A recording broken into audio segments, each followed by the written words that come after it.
in 2011, I moved to Washington, D.C. and joined an organization called Social Media Club, which is where I met Elliot Volkman. About a year and a half onto being into the board, we decided that it was not the right organization for us, and we may or may not have staged a coup. So we decided to start our own organization called Digital District. That's probably how a lot of you guys know us in the DC area.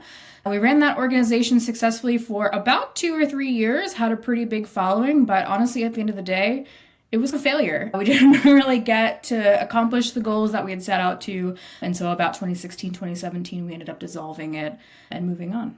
But my name is Alex Love, and right now me as the head of marketing at Riva Solutions, Inc. Failure, a term burdened with such negativity that it can end careers, companies, fame, and fortune. However, those who have experienced it know that failure can also serve as a catalyst for progress, even though it is rarely part of the narrative.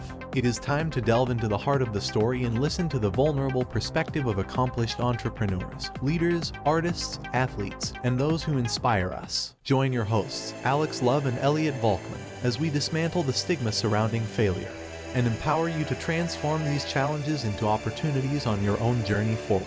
Welcome to Mastering the Art of Failing. My only objection is, did we actually have a proper direction for what we were building? I know we were building this really cool thing filled with a lovely community of hungry people. We were nipping at the heels of whatever DC Tech, whatever their thing was, which we could never compete with. But yeah, did we ever put on paper, this is what our goal is? If you count our taco nights at the first state, then yes, we absolutely did have a lot of goals in mind. I think the biggest one that we probably failed at was monetizing it. And honestly, Yeah. the bigger plan was to have it go not global. That's ridiculous. But No, that was it. national, right? We wanted to go and expand outside the DC area. We had a really good hold in DC. We thought we had a cool board that would be able to continue in our absence. And you and I set our sights on other cities, and that failed miserably. See, that's why we have these conversations. If it happened like 10 minutes ago, then I'm not going to remember any of it. So you know what? Maybe this is the fail, and I don't have to dig into the absolute dirt hot mess that I'm going to go into maybe in a minute too. But before we jump into it, that's its own episode. oh yeah, that's fair. We do have a potential guest which aligns with that, so maybe I'll just slide that in there. But so to kick this off, what are we doing here? This is a new podcast. It is our pilot series, so we're going to have a few episodes with some wonderful guests.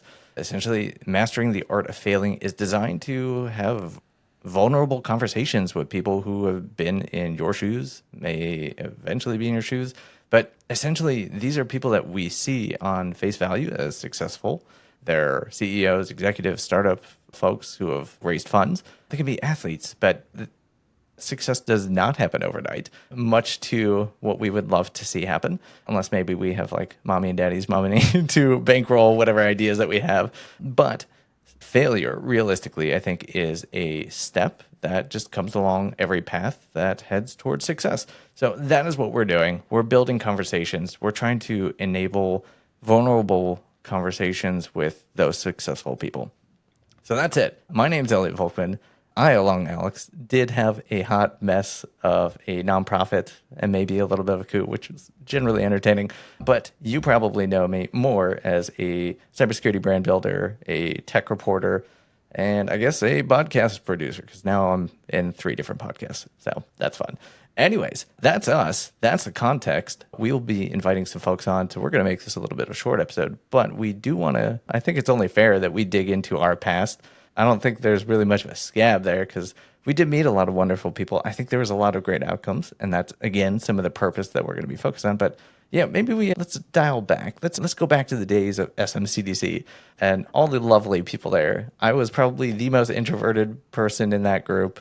Somehow we shifted around different titles. You were president, then I became president. Mm-hmm. God only knows. But yeah, where was your intro point? Like, how did you get into it? Yeah, good point. So I moved to DC straight after college. So I got here in 2011, and because it's insanely expensive to live in DC, I ended up just outside. So I was looking for excuses to get into the city because I knew that I would eventually, when I could, my salary wasn't my entire rent, right? I knew that I wanted to be in the city.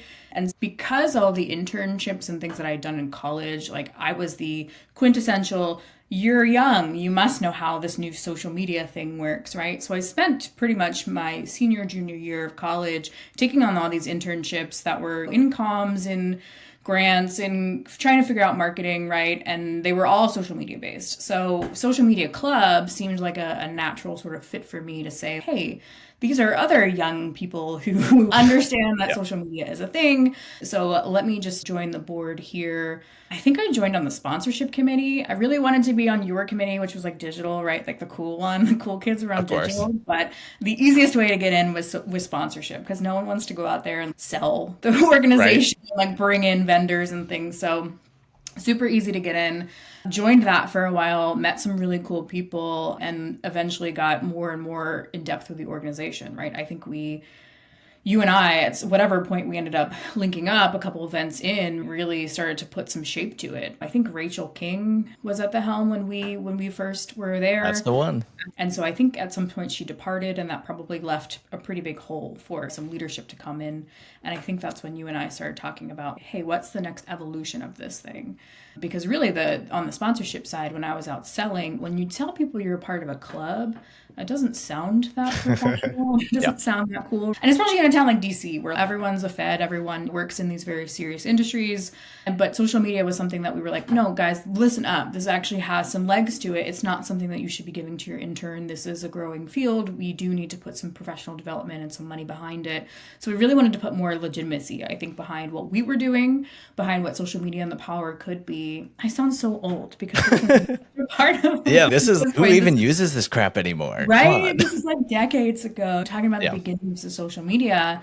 But I think that's where the original idea of Digital District came about, was we're still the same organization doing the same thing, but we wanted to break away from the larger genesis of this global club that wasn't really giving us too much, and then really removing that name club because we were just getting stonewalled in certain places that were like, cool, you're a college club. That's great. You guys are doing cool work.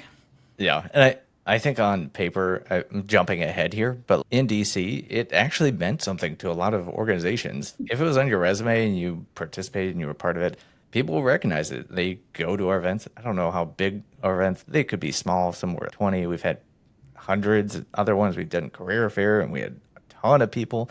So there was definitely a lot of brand recognition that came eventually.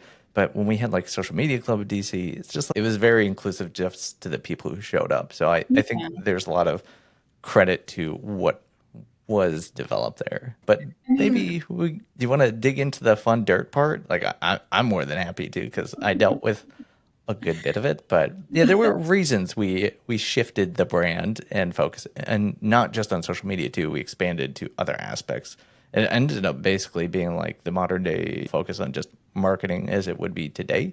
Maybe not quite as hefty. We don't talk about like the unhinged marketing tactics that you see on like TikTok, but that's what it would be if we were doing around today. Yeah, that's fair. I guess we would be doing a lot more TikTok dances today No, and not, absolutely not. 15 years ago. But yeah, God, digging back into ancient history though, we definitely had internal politics that was a part of it too. We had a Yeah, fair. president at the time who Oh yeah, yeah, yeah. who Scratching that memory again. didn't have a good reputation, I think, across, had burned a lot of bridges, wasn't doing us any favors in terms of actually stepping into that leadership role. So I'm pretty sure we voted him out sitting in the basement of Rocket Bar. Do you remember that? Oh, I certainly did. Wait, is that the one that had weird teeth on the wall, or was that something else? There was the one in Chinatown that was like the Okay, gotcha. basement that you walk down into. Yeah, that served absolutely no food. We had a lot of meetings there for some Okay, that reason. one that sounds about right. Yeah. But we like rewrote the bylaws to write him out and essentially voted him out. And I think he walked out of that meeting being like, screw you guys, I'm out. So the plan worked essentially because we're really good at paperwork, we found out. Yeah, Between all the things we pulled, between how do we actually pull away from this larger organization, incorporate our own organization, put the leadership helm in that we need to be able to make these moves. But yeah, internal politics was definitely a piece of it. And then just absolutely no support from the larger entity, I think, was a big part of it too. It's cool to have this large global network of stuff that's happening, but when they're not providing you any right. value and they're just taking money from you to be a part of their membership, like why would we continue to pay that? We could do a lot more with those couple $100 or what have you a month to put on happy hours, get more speakers in the door, do cooler things with our own network. Yeah, and I think realistically, those two actually had an intersection point of why we switched from SMCDC over to Digital District and founded our own thing, which was, it was like a fun club and we had nice gatherings, but we did have aspirations to build something a little bit bigger, which again is why we're focusing on this particular topic to kick this off. But yeah, we wanted to evolve this to something larger, to have actual groundswell where there was value and importance. And you're not going to get that out of just like beer and an occasional talking head in front of some people.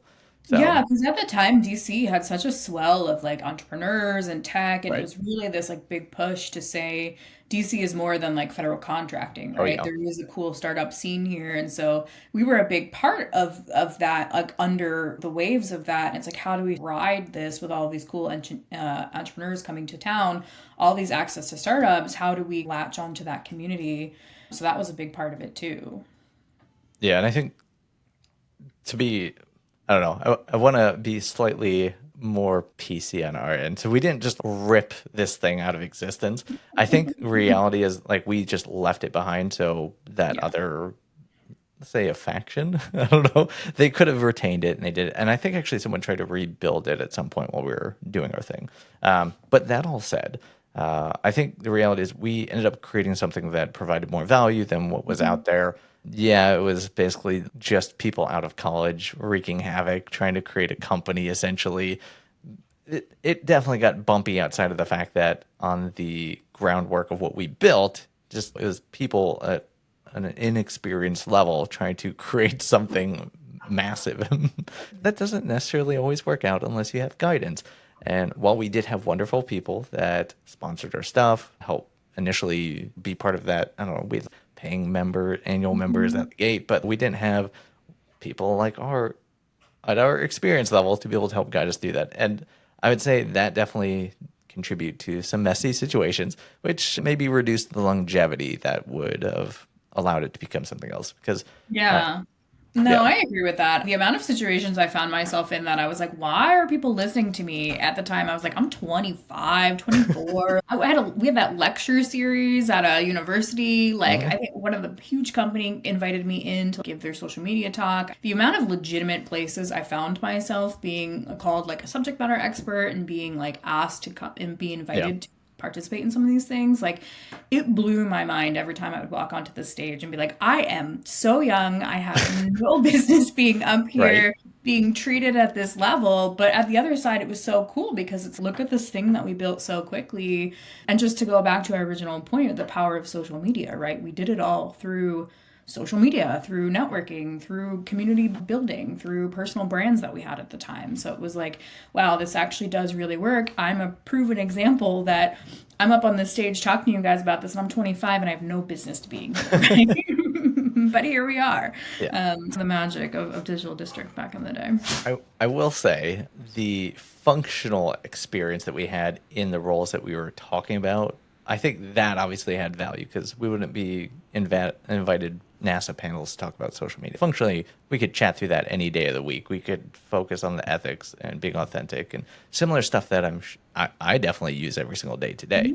But yeah, structurally, an organization that is built basically on the backs of volunteers, including ourselves, no one got paid. Um, Yeah. it definitely did not have the foresight built in to where it would have been successful. I also maybe selected the wrong nonprofit scenario where we couldn't even accept donations because it was a nonprofit based membership organization. So you're only Mhm. able to do memberships and kind of sponsorships. So it's just like a funky setup. I don't know. I never set up like an LLC before, so Yeah, I how think the hell do you navigate that? we were like So a C4 or something, right? We were yeah, like, yeah, we were a membership org. So yeah, that definitely was a weird structure choice looking back at it, that maybe that wasn't the way for us to expand into other cities because we were so reliant on membership fees and how much money is someone right. actually going to give us to be a part of this organization, right? It's just a professional development organization at the end of the day. You participate or you don't, you get out Right. what you want. So it didn't give us a lot of leeway to make investments or go out and do the work that we need to do. Yeah, exactly. And if we look, unfortunately, again, I think this is like that lack of experience and lack of mentorship and guidance piece is just you don't know what you don't know. So we took what we knew and we tried to build something out of it. But there are organizations today, obviously, that are community centric that have memberships. Some have fees, some don't. but there are other functional things where there are revenue that allow them to grow and expand and invest in what they're doing. So I don't know if it's product marketing alliance or whatever they call it, but there are different organizations that do similar things in scope to what we were trying to do a decade ago that now have like certifications and all these education programs, all these things that could have been what we did, Oh but yeah. we Looking back, still, yeah, there's definitely a different way I would have approached it today. I'm sure we would have been a lot more successful had we taken this on today, given what we know yeah. and the experience that we have versus 10, 15 years ago when we were just like, this is fun. Let's figure it out. People just keep coming for some reason. So we're like, we got something here. Let's just write it. Yeah, exactly. And then I had the, I think, bright idea of, hey, we get all these people asking for consulting help and freelance help. Maybe we'll just build this mini Oh, I agency forgot scenario. about That that. won't, that, see, that is the complete fuck up on my side. Excuse the language. This is not rated E for everyone.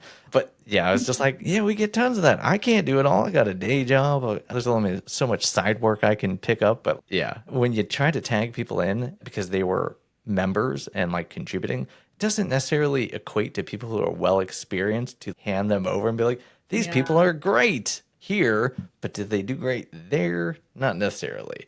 I I definitely think ran into a lot of that. that was true. I forgot about the agency side. So that was definitely true on the agency side, but that was a big part of the failure of why the organization was really built upon you and I, right? Like Yeah. us going above and beyond in these roles and really doing a lot of the work with support from a ton of other people. But we did not have the succession plan that we needed to be able to step back, which I think was our plan was like, Yep. hey, we've got DC rolling. It's in a good spot. Right. We just need Hand it to, off. empower somebody else, hand it off, step and repeat in these other cities. And as soon as you and I started to pull back, we were like, oh, wait a minute. There's a really big difference between the quality of volunteer that we have that are managing the social feeds or like reaching Yep. out to speakers or doing smaller jobs. And we had never trained or prepared anyone to really step into either of our roles to be successful. And so that was really where it was like, this is starting to fall apart Yeah. and we're either going to stay in this DC chapter forever and this is just going to be something that you and I do literally for the entire rest of our lives, or the whole thing is just going to start to fall apart. Yeah. And I want to make this clear that that's not like on anyone else's. That's No. that's us. Oh, it was Like totally us. That was we our fail. it was, if we're creating something and we made it our baby, and obviously we had a lot of core people who really made stuff work on. I'm not going to start running through names, but we love them all. But I think the reality is just if we're invested, it's hard for, it's the same thing with a company. If you want people to show up and put in their best effort, that's why there's stock options and equity and all that stuff. We obviously don't really have equity in something that made no money. We're So like, like, come do this for free. yeah, yeah. Like, how do you get people like to share that vision? I think again, there's that mismatch of we just didn't have some structure where there is that potential.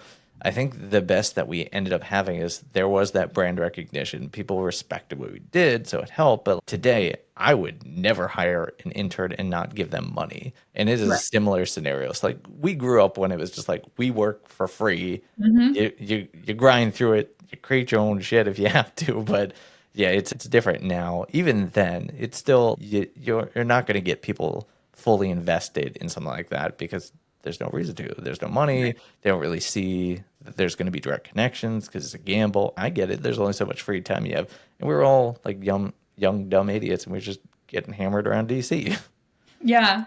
I will say a lot of the connections that we made back then are legit. I work at Riva now, and that is because of a connection that I made at Digital District. I don't know if you remember this, but when we used to have social media day and that Mhm. huge party back in the day, one of our original sponsors was Riva Solutions. Yeah. And that was right when they were coming up. They were doing a ton of digital work. And so I met our CEO, Naveen, years ago, right? He was one of our sponsors. And so we lost connection. We're still connected on LinkedIn. But when I was looking to make a job jump a couple of years ago, saw they were hiring, reached out, and he'd remembered that, right? He came to our Mhm. staff. He knew that's actually part of the reason why I do events at Riva, right? Just because he knew that I had that Sorry. background. I know, right? It's a lot of work, but that was a cool connection that it's you never know who you're going to meet at these things. 10 years later, this manifested into a job, Yeah. and it's a place that I love. So I have that SMC, DC, and Digital District to thank for that. Yeah, I totally agree. So I think this is a really good pivot point to, it was a hot mess. We did have a lot of fun. structurally didn't really go and amount to anything in particular. And obviously you made some connections to get you where you are, but what did you take away from those scenarios? I have a laundry list and I will ramble in a minute, but yeah, let's go into yours. Obviously connection got you to a powerful position in a well-equipped role in the heart of DC. Yeah, yeah, that's obviously the big one, right? Is having a lot of external leadership to show that, yeah, maybe I'm still in the front half of my career, but still able to step in and get that buy-in that you can come in build this department at this startup or this small company, right? Because we know we've seen you do it before. So experience was a huge part. We weren't getting paid for it, but it still manifests into experience. I think the other thing I leveraged was get into business school, right? When I Oh went yeah, into those I remember that. interviews, we were still, I think, very convinced that we could have taken this thing and monetized it. And so that was my pitch going in was, why should you get into business school? What are you trying to do with it? And was able to leverage the story and the success of Digital District to say, I don't know what I don't know, but I know that there's a lot that I don't. And business school seems like the place to learn it. Here I am, like, Yeah. let me in. I want to learn. I want to be an entrepreneur. This is a track record that I'm already on. So I think those are probably the two biggest things that I got out of it for sure. Yeah, that makes sense. And I think the biggest one for me is really just like I don't know, leadership is a weird word because I don't think you can like self-apply that, but it's more like managing of people. At our age, we had no business necessarily managing 30 plus volunteers, which ended up at some point ballooning up to 80 volunteers that would float in and out. All right, so I think realistically, the biggest benefit that I got out of it, outside of we built a nonprofit and no experience doing that, is I don't know how old I was at the time, mid 20, low 20 something, but I had no business really managing people and having 30 to 80 different volunteers at any point. That is a lot of people to manage it out, and taking into account again that this is a volunteer-based organization. There's no money to be able to persuade and encourage them to be part of this thing that would benefit them without any monetary benefit is a pretty big thing. But yeah, I absolutely take that into account for how I manage my teams today, my freelancers, and anyone I interact with, because there are obviously some people, and I think it's healthy to have this mindset of the monetary connection to what you do because a job is job.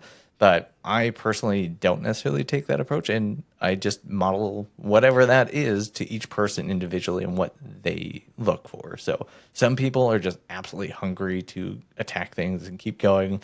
They will work horrible amounts of hours. I do not encourage it, but that's how I function. And then there's other people who show up and get their shit done and show out. Hell yeah. But I think be able to find balance for your folks and be able to encourage and push them to where they want to go. That's all you really can do. And a lot of that is what I actually picked up probably through DD and managing the army of volunteers we had. Yeah, that's a good point. We had so many different types of personalities, right, on that Yeah. team. Like tons, Oh like yeah. big ones, little ones, weird ones. It was all across the board. And definitely people that I wouldn't have interacted with or even probably worked with in an environment because everyone had different day jobs, right? We Yeah. had car salesmen. We had people who were in comms. We had people who just liked it. We had people who worked on the hill. So it was a really diverse group of people. I had a diverse age group too. A lot of us were in our early 20s, but we had people all the way up into their 40s, 50s who were helping with things. Yeah, it was a really good lesson in like how do you manage, how do you encourage, how Mhm. do you sell this vision, which I think I've definitely taken with me too as now a manager and part of the senior leadership team of I have to interact with a whole bunch of different people from different backgrounds all the time. I now have a Gen Z on my team, which is the hardest management challenge, right? Because they're just so different. Again, making myself sound really old, but yeah, critical leadership and management skills that we got for free. I guess not for free if you consider all the hours we put into it, Yeah. but experience that we wouldn't have gotten at that age at our jobs for sure. Yeah, totally. And then outside of that, it's just pretty obvious. Structurally, building something like that is pretty chaotic, and I tend to thrive in chaos now Mhm. because of those scenarios. You build events, on the surface what people see. They like to see all the cool, pretty things, but like in the back end, we're freaking going absolutely crazy, running around with our heads cut off because a single thing that we know is wrong feels the world is falling. But again, no one on the outside sees that. It's those kind of situations have definitely probably made us a little more level headed. Which is probably why both you and I thought it was a good idea to start this with you with a new baby and me 6 months pregnant. It is a better time to reconnect and start something new with a new parent and a soon to be parent. Yeah. Hey, it's just conversations. That's what editing's for, the mute button. One day she'll be able to hear these horrible podcasts with her crying in the background and be like, oh, look at me. I'm an influencer right out the gate. Or Right? she'll kill me, but we'll Does she see. have an Instagram handle already or no? You're No, not we're telling doing me. none of that. From the days that we started in social media, I absolutely do not like social media whatsoever anymore. I will consume it. I very transparently will fall into a TikTok rabbit hole of God Mhm. knows what weird stuff's on there. But yeah, I don't like social media anymore. And Actually, that's functionally, funny yeah, because I feel the same way. I dropped off we were huge on Twitter back in the yeah, day. I am obviously off Twitter and definitely not on X. yeah. I will post the occasional Instagram post and I'll post some stories, but it's really just me at the gym or like my dog. Those are the only two things that I get posted. And yeah, I have a TikTok because I have to watch the content, right? It's still very much a part of my day job. And I think the information on there can be good, right? I've learned a ton of stuff about is this normal for my pregnancy and all the things coming my Yeah. way with the new baby. But I have never posted and I probably will never make a TikTok. Now I leave that to my team to be the more hip, cool people that I'm like, yeah, whatever you guys need, you let me know it's trendy and I will participate. It's a good thing I'm producing this on our behalf because I'm gonna have to create a TikTok account and post our videos on there. At least like little clips. That's our audience. People who That's are hungry for stuff. Not necessarily the I haven't initial. had an excuse to. Let me say that. And also, working in the federal contracting space, obviously, TikTok is not the place where we're posting our content. Steal a lot of trends from TikTok and we post them on Reels because that is the appropriate place for That's government fair. contractors to be. So, yeah, I keep up with that. Although I will say I don't get trendy content anymore. I really just get other pregnant women complaining about being pregnant, essentially. So, my feed is, I'm like, okay, I get it. Like the algorithm, like, we know I'm pregnant. I could go back to some dogs or some cool content at any point. So, hopefully, soon it will return. Yeah, I'll send you some weird stuff that shows up in mine so you can start getting to the weird parts of it. Mess up the algorithm so I get it back. Yeah, there's this guy, I don't know, it's a terrible username, but it's called Pissed Off TV or something like that. I don't know. I think he's in France, but he just has this long fork and he'll sit in a diner and start eating people's food. It's so weird. That is the side of the internet that I'm on.